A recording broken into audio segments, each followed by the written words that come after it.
Hi, it's Kristen, and I'm going to be doing the Contradictions Book Tag. So I'm not sure when this tag was originally created, but I've seen it floating around, a couple of people doing it who I follow, and I thought I'd give it a go. I will leave the original creator down below. I believe it was created by someone called Daniela, but I will leave her channel in the description.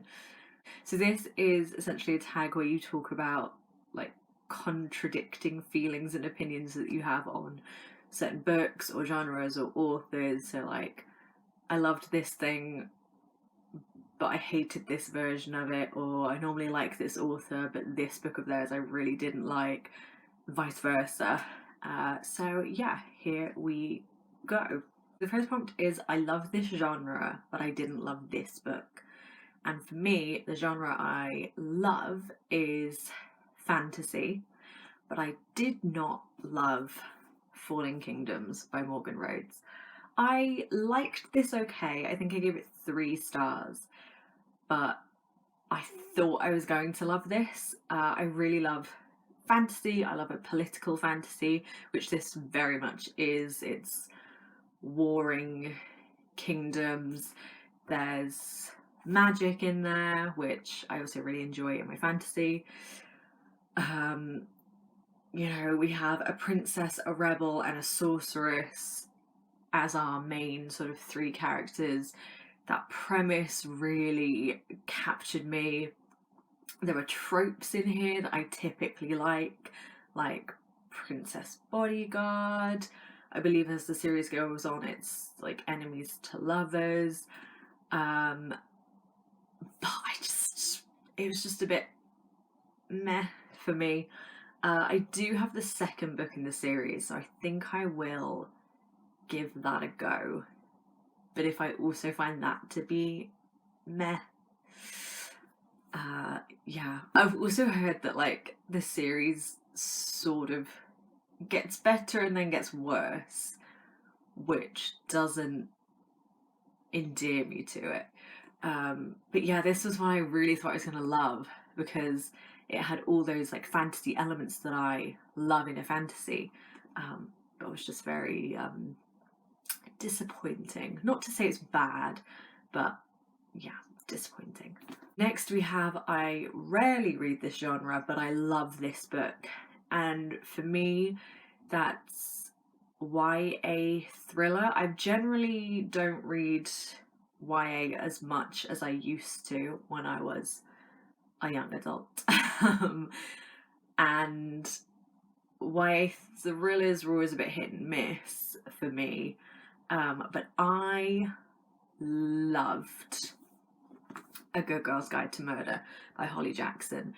I just devoured it when I finally got around to reading it. I loved it. I thought it was so gripping, interesting characters, interesting plot, like really actually genuinely good twists and turns in there. And when the second book came out, I bought that and I read it. And the third book is just wild. It's very polarizing. People love or hate the third book. I have very conflicting thoughts on it, but as a whole, this series I think is great. And even if you don't love the third book, I feel like it makes some bold choices that for a YA thriller crime series was, yeah, daring, and it was like a choice, and I'm like fair play to the author. But this, I really liked this series, this book. I think the first one is my favorite. I think I gave this 4 stars. I gave the second book 4 stars as well, I think. But this is probably like a 4.5, 4.25. Second book 4 stars. Third book I gave 3 stars. But still enjoyed. I don't know if enjoy is the right word. I liked it. I thought it went there. It's very clever, the whole series. I think the through line she has of dropping hints and clues and things is just so well done. This was a YA thriller that I thought was actually genuinely really clever, but I felt like it built genuine clues that you could work out and plot lines where you could put it together, whereas I feel like some thrillers in general just come out with this final twist and you're like, it was them? Why? Whereas this, I think, is very good. Yeah, and this is also like mixed media a little bit, because Pip is doing this true crime case for a project, and so you get to see her notes and texts and transcripts and stuff throughout the book, and like her production logs and stuff like that, which I love. I love a mixed media book, especially in thrillers and stuff. Yeah, I got it out of the library because I thought it sounded intriguing and I wanted something like sort of easy to read. I think it was over like the Christmas holidays that I read it, and I did not expect to love it as much as I did. So maybe I need to give more YA thrillers a go. But this also does deal with like genuinely difficult topics. It's about murder. There's also elements of sexual assault and drug taking and being drugged in here. So it is like a very grown up, nuanced, complex series, which endeared me to it. So yes, that was one that isn't typically a genre I read a lot of, especially anymore, but I loved. Next up we have I love this trope, but I didn't love this book, and I have two here. So first up I have Watch Us Rise by Renee Watson and Ellen Hagen. I thought that this was going to be a 5-star book for me. It is YA, so maybe I shouldn't have had my hopes up. That's not to say YA is bad, just as I've got all of the YA I do connect to, there's less of it, which makes sense because I'm not the target audience. But this reminded me a little bit of Moxie. The trope that I love from this and Moxie is the girls coming together working on a project, like a creative project, and fighting for feminism and against the patriarchy. I love that. Love seeing young women, or just women in general, but I feel like it's very hopeful and inspiring when it's young women. Really learning about feminism and fighting for a cause. Love it. This just, I don't know, there was something about it that I didn't quite connect to. I think if I had read this when I was younger, I would have had a much higher chance of liking it. And it's not that like I knew everything in here, all the topics they were talking about I'm already well versed in. Anyway, because I read Moxie, which again tackles feminism and patriarchy on like a somewhat surface level. Not that it doesn't go into like deep topics, but obviously because it's written for teenagers, it's not delving into things like super deeply. And I really enjoyed Moxie, and I really enjoyed it on a reread. So it's not that it's YA and I've just completely grown out of that or anything. Just this one I didn't love. I did like that this one dealt more with intersectional feminism. We have a black main character, but I think the characters annoyed me a bit too much. And that sounds mean because they're teenagers, so they make mistakes. I was an annoying teenager. But there was just something about this one that didn't do it for me. I still gave it 3 stars, so it wasn't like bad. I didn't like it as much as I thought I would, considering like the basic premise of it is them starting their own like feminist club because they find that their school clubs that they are in aren't what they need, what they want, and so they start their own feminist club. And I just loved the premise of that, and the book was okay. But I think if you're a teenage girl, or if you know a teenage girl or like preteen girl, this one would be good for them if they're interested in feminism or learning about stuff. There's some great little lists at the back of like resources for young activists, which I did like. It's just got the names of poets, books, blogs, websites, organizations, resources for body positivity. There's a few like books and poems and stuff that are quoted in here, and it's got read more from and about the women quoted in this book. And so I think the resources at the end of this is a really cool aspect, which I do like. But yeah, it's not that this is a bad book, I just think it's not for me, which is fine, because I think the audience it is for would like this. Also within this, love this trope, didn't love this book, I've got Never Seduce a Scot by Maya Banks. I've talked about this several times on my channel as being a disappointing read. I love a historical romance. Probably my favourite type of romance. I do enjoy contemporary romance, but historical romance is more often the thing that gives me like cute romance feelings. This one I thought I was going to love because it has disability rep in that our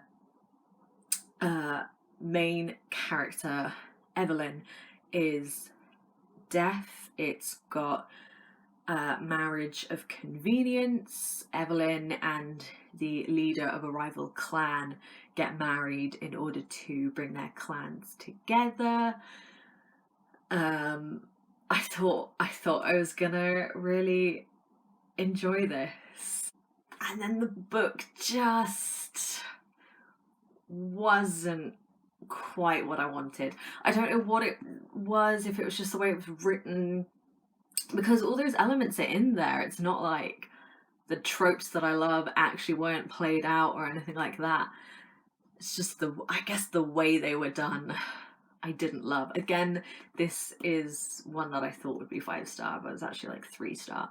I still read it very fast, I still enjoyed it, still got caught up in it, but I thought I'd like it more than I did. Sadly, yeah, this was one that I thought I was going to love based on a lot of the tropes in it, and didn't. I still love those tropes. I just need to find a better, different marriage of convenience book. Not that disability rep is a trope, I would just like to say. I think disability rep is incredibly important. Love disability rep in books. I feel like it's a representation that is becoming more represented, but is maybe one that isn't as represented as other things are becoming. So yes, need to find myself a different marriage of convenience book that really does it for me. Next up we have I hate this trope, but I love this book. Now this one is not controversial, but polarizing. I feel like people either love it or hate it. I loved it. That is Conversations with Friends by Sally Rooney. I know that Sally Rooney is sort of an either you love her or hate her, just in the way that she writes. I did not really expect to like this as much as I did. This is about two young women who are best friends, former girlfriends. They're creatives and they have very messy lives. That is something I love in books. What I don't normally like is, like, the main element of this book is that they get involved with this slightly older married couple and affairs ensue. I don't like cheating, don't like affairs, not my thing. But this book I fucking loved. I don't even know why. I could not tell you why. I guess it's just the way that Sally Rooney wrote it. I am a Sally Rooney girly. I've also read Normal People and I liked that too. Didn't like it as much as this. This was a 5-star for me. Don't know why. Honestly, don't know why. Just one of those books that, like, I finished reading it and I was like, is this a 5-star? I think it is. Like, it gave me that 5-star feeling, but contrary to, like, everything I like in a book.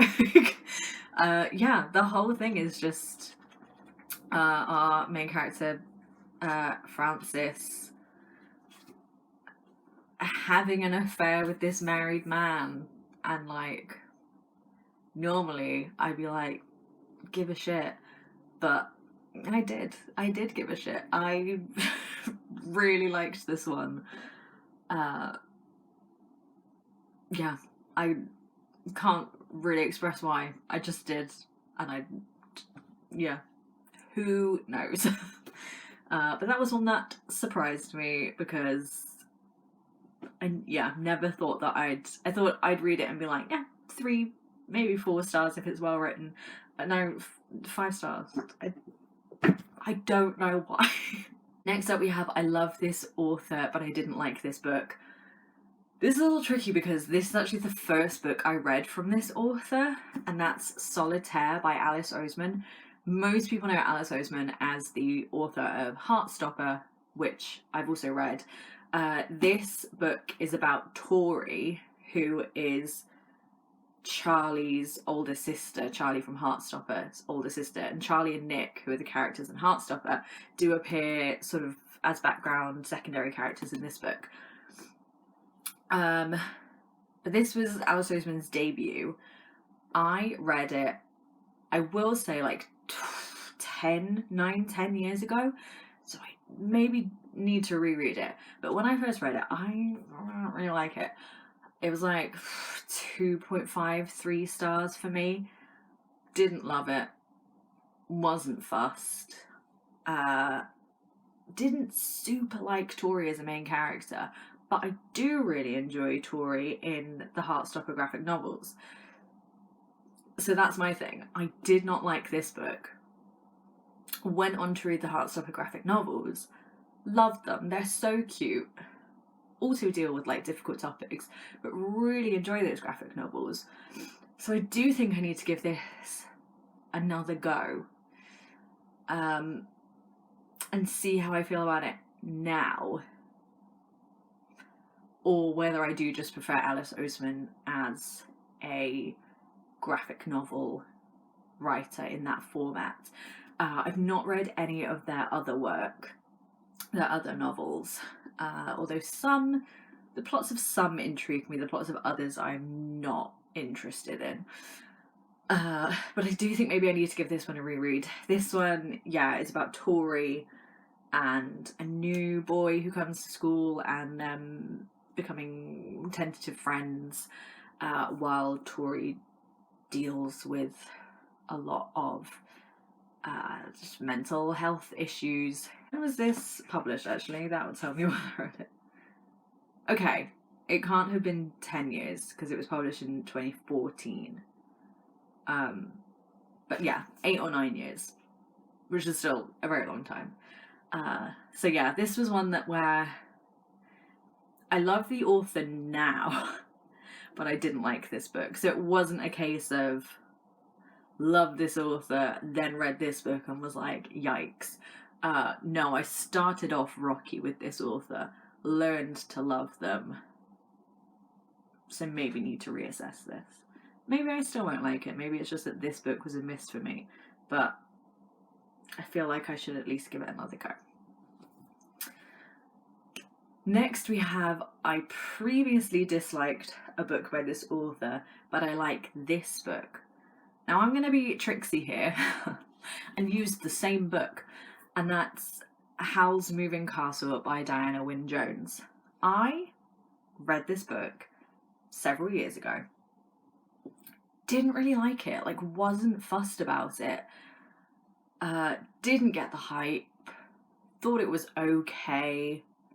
Just didn't love it. Didn't have any strong feelings about it at all. It was very meh for me.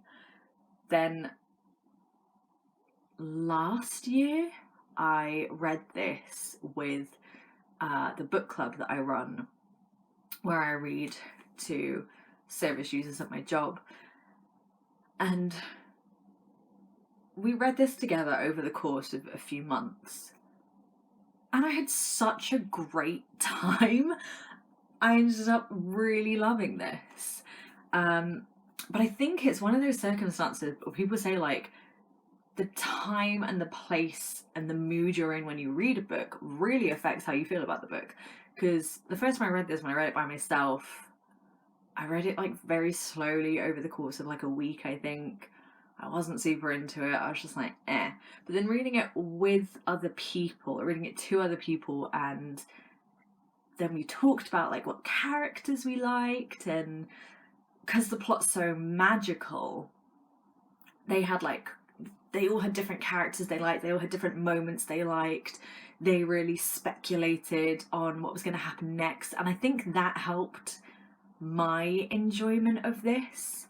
So we have Sophie, who is this young woman who works in a hat shop, and she gets cursed by a witch to appear old, and so she sort of sets off almost resigned to this fate, and then she comes across Howl, this famous rumoured wizard, and his moving castle, and she essentially just moves in with him as his cleaning lady, and then they get up to all sorts of hijinks.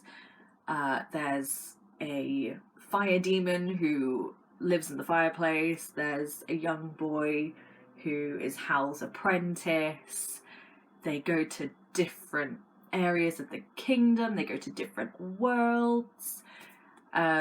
It's a lot of fun, and I think reading it with the book club really helped my enjoyment of it, and the fact that everyone was so enthusiastic about it made me love it more. So if you ever read a book and you're like, I feel like I should have liked that more than I did, maybe just wait a couple of years, read it again, buddy read it, and you might find that you really love a book now that you disliked when you first read it. So yeah, the previously disliked a book by this author but love this one, it's the same book. So yeah, I mean, fair Diana Wynne Jones. It's like a really fun magical world. Next we have, I love this cover but I didn't like this book. I bought this book based on initially only picking up because of the cover. Then I read the plot summary and thought it sounded interesting, but the first thing that really drew me to this was the cover. I think it's so pretty. It's Our House by Louise Candlish. So we have on the top here this lovely like upside down version, cherry blossoms, bright blue sky, gorgeous. And then the bottom is the same picture but black and white, apart from this little light in the window. I just think it's really cool. I loved the contrast between these two, and how it's like desaturated, flips upside down and all that stuff. This one I'll just read you the summary on the back because it's very short. It says, on a bright Friday morning in the London suburbs, a family moves into the house they've just bought on Trinity Avenue. Nothing strange about that, except it's your house and you didn't sell it. So initially picking it up because of the cover, I then read that and thought, ooh, that sounds interesting. I didn't like it. Yeah, it's one that I wouldn't even say like was okay. I just didn't like it.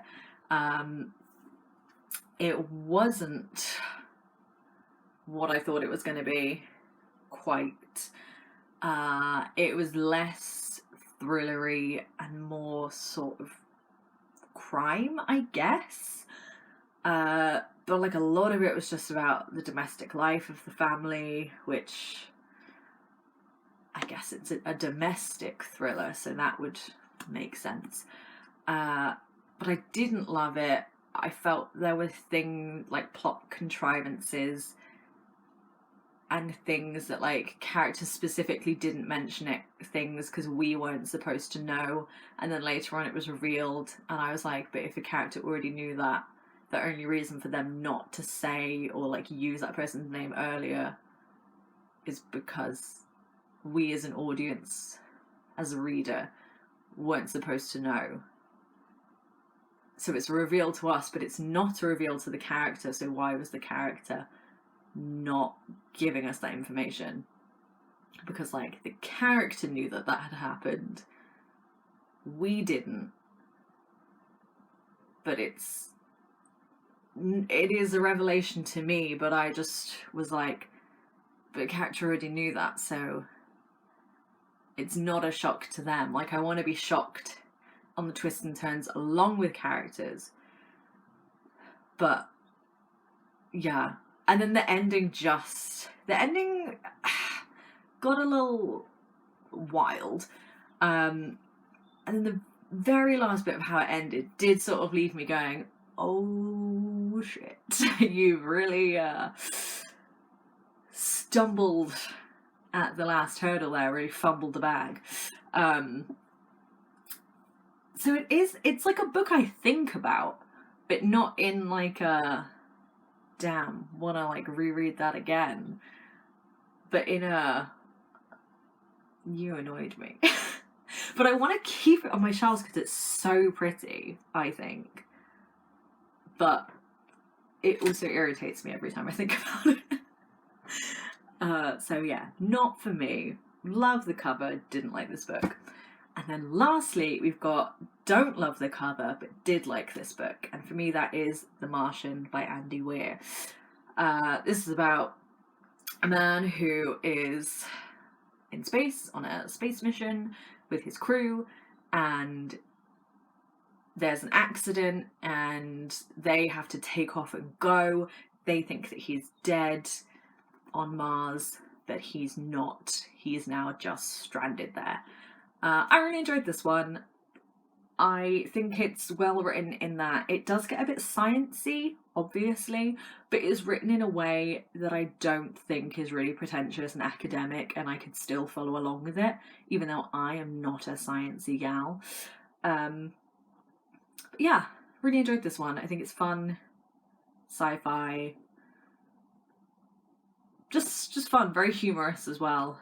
I think Mark Watney as a character is a good time. But this cover is just doesn't endear me to it.